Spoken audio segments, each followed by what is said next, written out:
Hello नमस्कार जय श्री राम साथियों, आप सभी साथियों का हमारे यूट्यूब चैनल में स्वागत बंदना बार।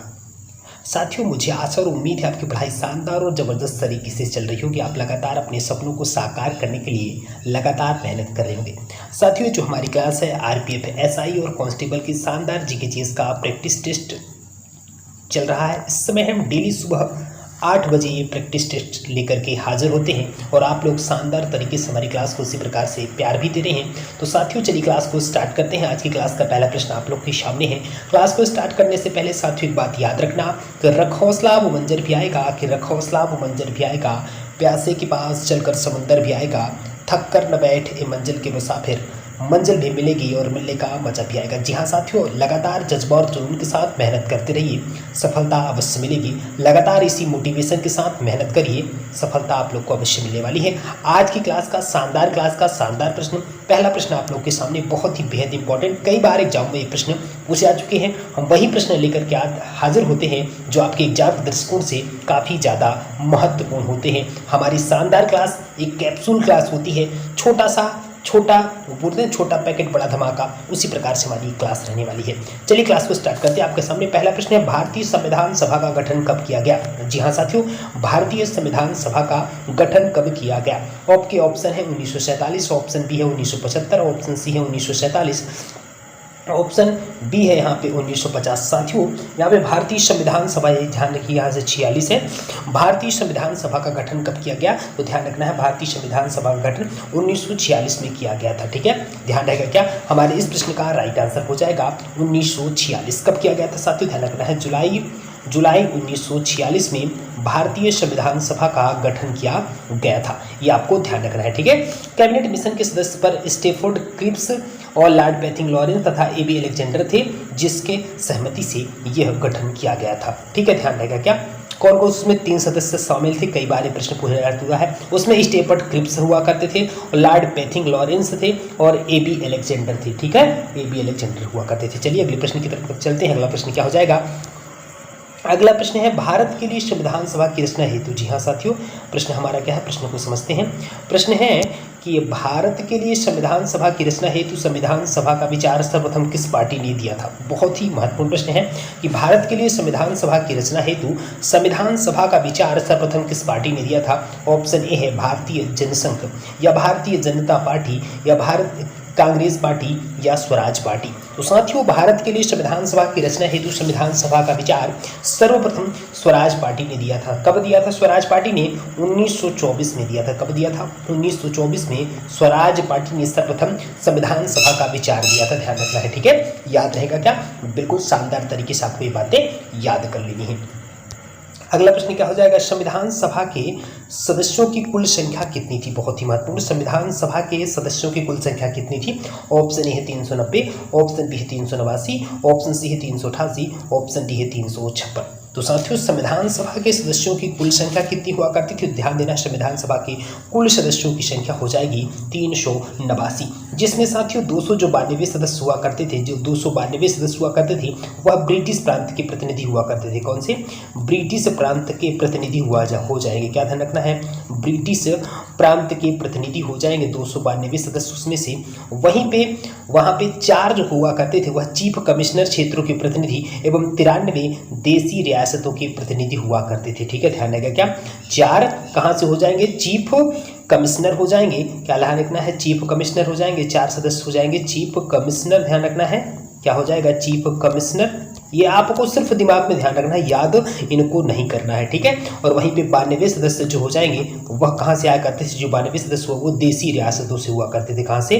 देसी रियासतों से। तो ध्यान रखना है, क्या हो जाएगा? देशी रियासतों से। ठीक है, ध्यान रहेगा क्या? चलिए अगले प्रश्न, इस प्रश्न का हमारा राइट आंसर हो जाएगा 389, ऑप्शन बी हमारे इस प्रश्न का राइट आंसर हो जाएगा। ठीक है, अगला प्रश्न क्या है? अगला प्रश्न देखते हैं, संविधान सभा की प्रथम बैठक। जी हाँ साथियों, बहुत ही महत्वपूर्ण, संविधान सभा की प्रथम बैठक कब आयोजित की गई थी? जी हाँ साथियों, संविधान सभा की प्रथम बैठक कब आयोजित की गई थी? 1947, 1966, 1985 या 1946? तो साथियों, संविधान सभा की पहली जो बैठक थी वो कब आयोजित की गई थी?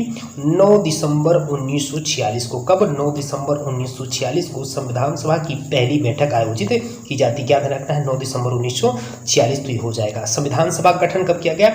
जुलाई 1946 में संविधान सभा का गठन किया जाता है। वहीं पर संविधान सभा की प्रथम बैठक का आयोजन कब किया जाता है? 9 दिसंबर 1946 को किया जाता है। ठीक है, चलिए अगले प्रश्न की तरफ। अगला प्रश्न क्या हो जाएगा?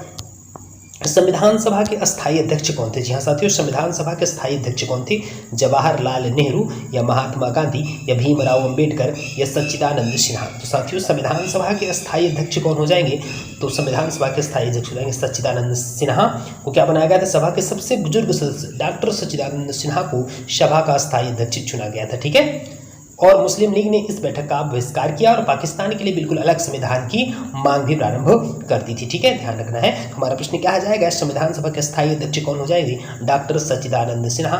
ऑप्शन डी हमारे इस प्रश्न का राइट आंसर हो जाएगा। ठीक है, चलिए अगले प्रश्न की तरफ चलते हैं। अगला प्रश्न हो जाएगा, देश में दूसरी बार, बहुत ही महत्वपूर्ण प्रश्न, कि देश में दूसरी बार राष्ट्रीय आपातकाल की उद्घोषणा कब की गई? जी हाँ साथियों, देश में दूसरी बार राष्ट्रीय आपातकाल की उद्घोषणा कब की गई? 9 दिसंबर 1969, 14 दिसंबर 1966, 3 दिसंबर 1971 या 25 जून 1975?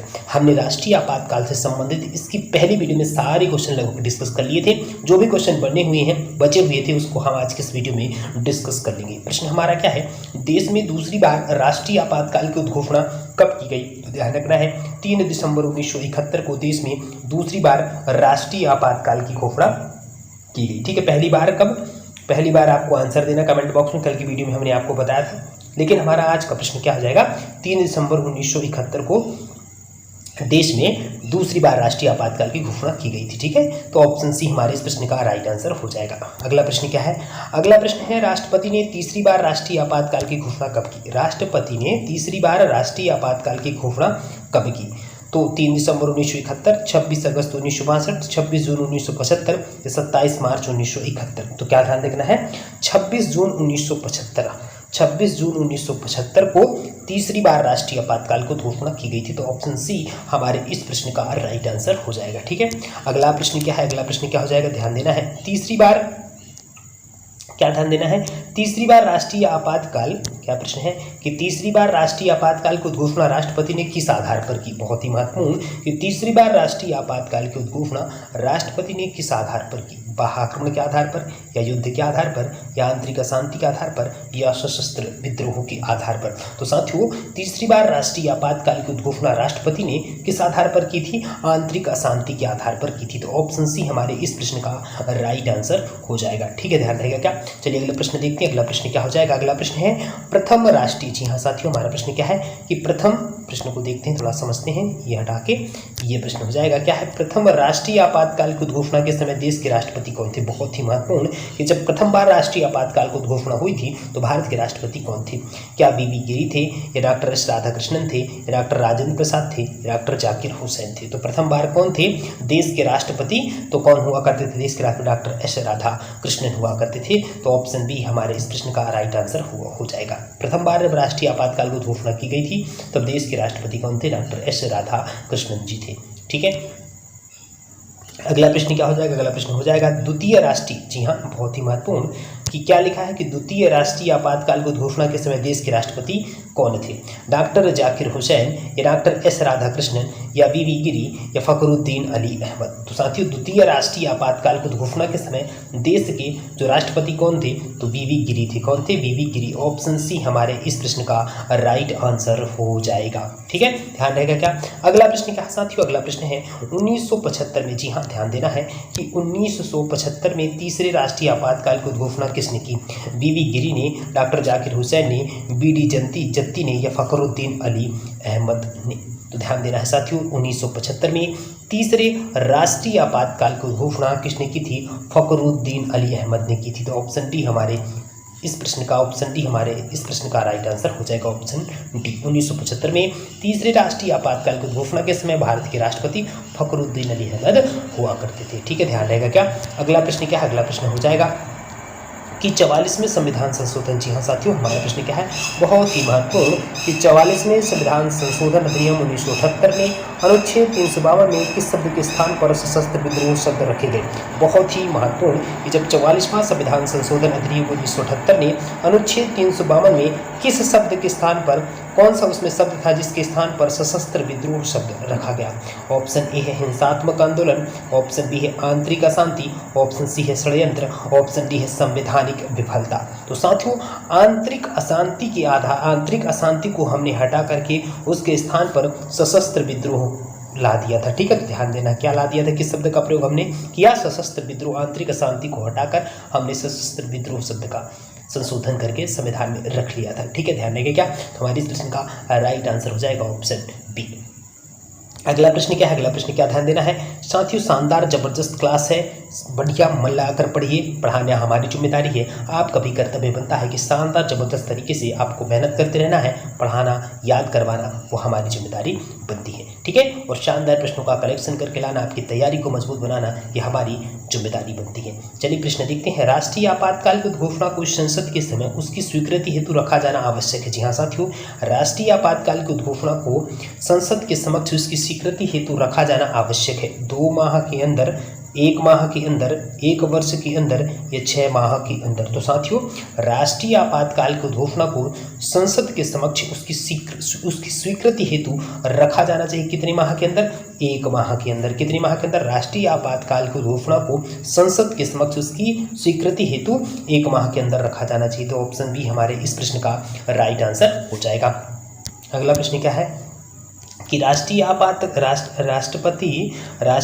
बहुत ही बढ़िया प्रश्न क्या है, थोड़ा सा पढ़ते हैं कि राष्ट्रीय आपातकाल की अधिकतम अवधि की सीमा है, राष्ट्रीय जो आपातकाल है उसकी अधिकतम सीमा कितनी है, 2 वर्ष, 3 वर्ष, 5 वर्ष या कोई सीमा नहीं है। तो साथियों, राष्ट्रपति अपने आधार पर राष्ट्रीय आपातकाल की जो सीमा बढ़ा या घटा सकता है। तो ऑप्शन डी हमारे इस प्रश्न का राइट आंसर हो जाएगा, इसकी कोई सीमा नहीं है। ठीक है, ध्यान रहेगा क्या। अगला प्रश्न क्या है, अगला प्रश्न है साथियों, राष्ट्रीय आपातकाल में संविधान की संघीय प्रकृति को क्या होता है। प्रश्न क्या है कि राष्ट्रीय आपातकाल में संविधान की संघीय प्रकृति का क्या होता है। क्या होती संघीय प्रकृति, निलंबित कर दी जाती है, समाप्त कर दी जाती है, वैसी ही बनी रहती है या उपयुक्त में से कोई नहीं। तो साथियों क्या ध्यान देना है, राष्ट्रीय आपातकाल में संविधान की संघीय प्रकृति जो होती है वैसी ही बनी रहती। कैसी, वैसी संघीय प्रकृति को कोई नुकसान नहीं पहुंचता है, वो सेम टू सेम बनी रहती है। तो ऑप्शन सी हमारे इस प्रश्न का राइट आंसर हो जाएगा। साथियों, ये थी आज की क्लास के शानदार जबरदस्त प्रश्न जो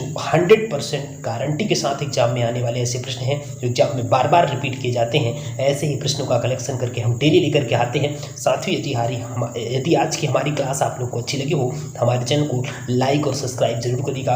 और यहाँ तक वीडियो देखने के लिए आप सभी साथियों का तहे दिल से आभार और धन्यवाद। जय जय श्री राम।